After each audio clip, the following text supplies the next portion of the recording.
I firmly believe in the right to protect, defend, survive, and prepare as best we can. I believe in the right to defend myself, not because of a constitution, because that's just a piece of paper. I believe in it from God. And many people will quote certain verses from the Bible that talk about in the last days about how we should be this way or that way. I've tried to tell folks that if you don't read the Bible as a whole, you're just not going to really understand it.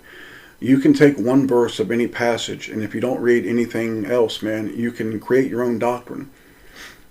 There are going to be some folks who have came before us that have died for Jesus Christ, that have died for God. And there are going to be some of us, as we go forward, we're going to die for our Father in Jesus Christ. And there are going to be some that are going to survive, because Jesus said, pray that ye may be found worthy to escape these things. Survival and being prepared has entirely different meanings for different people based on your age, who you are, where you live, how you live, because we're all different. You know, a guy, for example, my wife and I live in an apartment, 900 square feet, man, with cats, surrounded by people. It's different. Yeah, we're trying to get to the country. I just want a little, I'll settle for anything in the country. And we're looking, and God will take us there. Everything's different for everybody. Everybody's different. Every situation's different, because we all have the same road, but we have different obstacles on the road that we have to walk. Now, all of you have seen and heard the phrase over and over and over, end days, last days, and end times. Now, this is a huge industry of the genre. I mean, there is countless websites, books, and videos on the subject, especially with what we're going through now. You know, there are companies that sell foods, generators, solar gear, knives, underground bunkers even, and even schools to prepare people for the last days. It is big money accompanied by also big lies and big fear. And you will never hear none of these people talking about what does God say, because they don't care about what God says. They care about what they say because they want some money. The cons love to sell fear to stimulate the people to buy their products. This is how they work. And they paint a picture of zombies. Yes, actual zombies. They don't paint a picture of who's actually going to be walking the streets. They actually paint a picture of zombies. And it keeps people in almost a sense of fantasy, that people never do really understand what will happen when there's no food, water, and power is cut off. The real people are going to take to the streets, man, and real people are going to come looking for your food, your water, and your services. That's just the way it is. It's not zombies, man. It's real people. And it very well may be every man, woman, and child for themselves, unless those are some who have God. Then it's you and God against everybody else. But it's always been like that for us. It's always been us and God against the world, because to be of the world is to hate God. That's what God says. That if you love the world, you have enmity with me, is what God says. Well, folks, if you have enmity with God, that means hatred with God. So you can't be a part of the world and a part of God too. It will never work. Now, all through all of this chaos, we're told to save ourselves. Hey, you got to have food and water. And that's a fact, man. You do.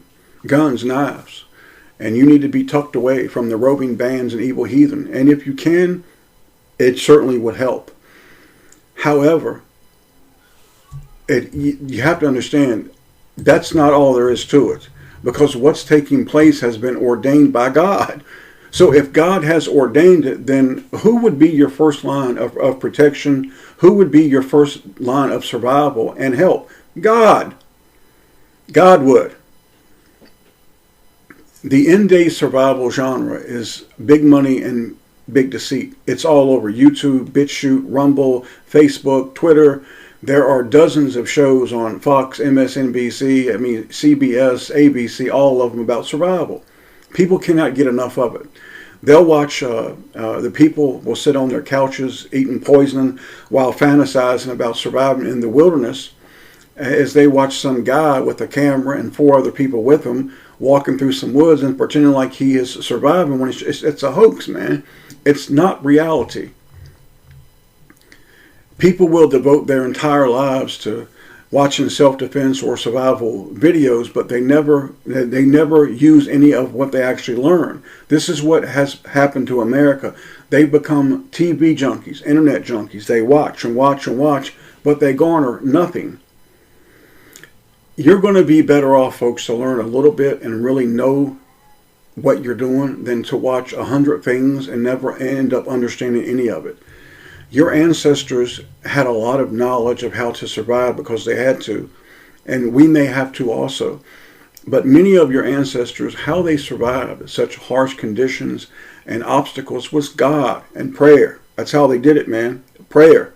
For example, can you picture the wagon trains starting in Missouri, St. Joe's, Missouri, and going out to California, crossing rivers, mountains, deserts, snow, rain, the heathen.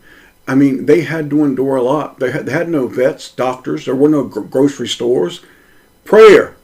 The whole way, man. Prayer. That's how they did it. Prayer. Now, we know there's going to be rougher times up ahead. We are seeing this unfold.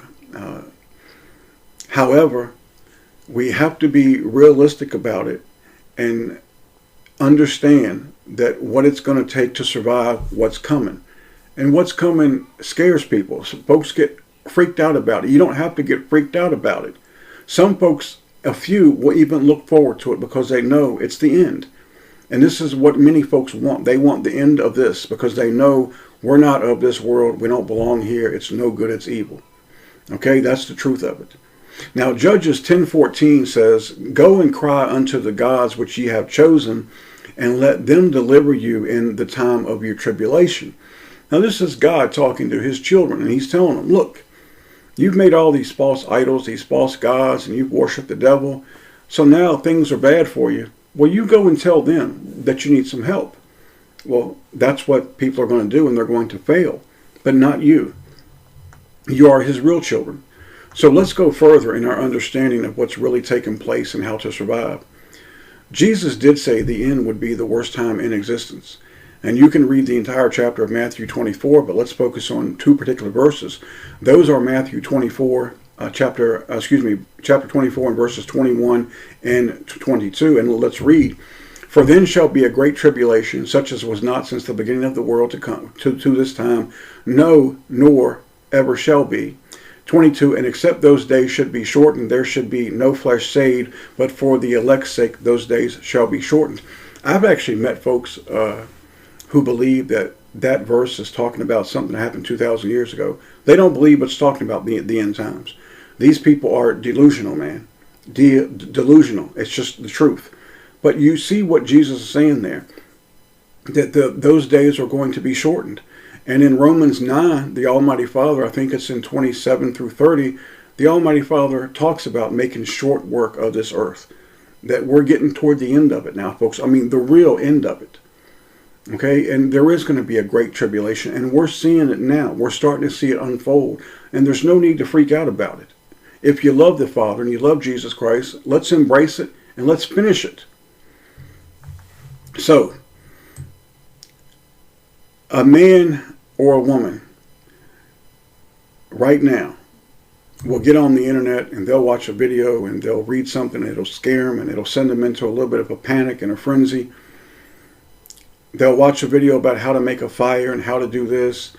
But as you see this, they're looking for how do we find water, how do we do this, how to make a fire and how to have light in the last days.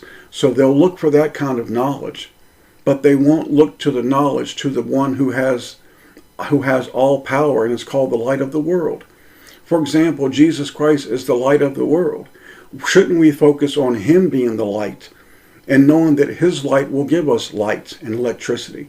He will take care of it, but we have to put him first. Jesus Christ says, "Seek ye first the kingdom of God, and all these things will be given unto you." You have to seek Jesus Christ first. You cannot put him second and third. It simply won't be tolerated. Now, we all need food and water. It's a fact. However, if we are to survive the last days, let's follow the one who can give us all these things any time he pleases. John 4:14 says, "But whosoever drinketh of the water that I shall give them shall never thirst. But the water that I shall give them shall be in him a well of water springing up unto everlasting life. How about we seek that water, and that will give us the physical water to drink. Jesus Christ said in John chapter 4, we have to seek the Spirit. Father is a spirit, and we must worship the Father in spirit and in truth. Well, folks, you got to seek the spiritual things first, and God will give you the physical. But you must seek the spiritual, because God is not a man. God is a spirit, and says in John chapter 4, 23 and 24, you have to worship God in spirit and in truth, not in flesh. So Jesus Christ is the living water. He will give us his water, real physical water to drink if we will put him first. Jesus Christ says in John 6:55, for my flesh is meat indeed, and my blood is drink indeed.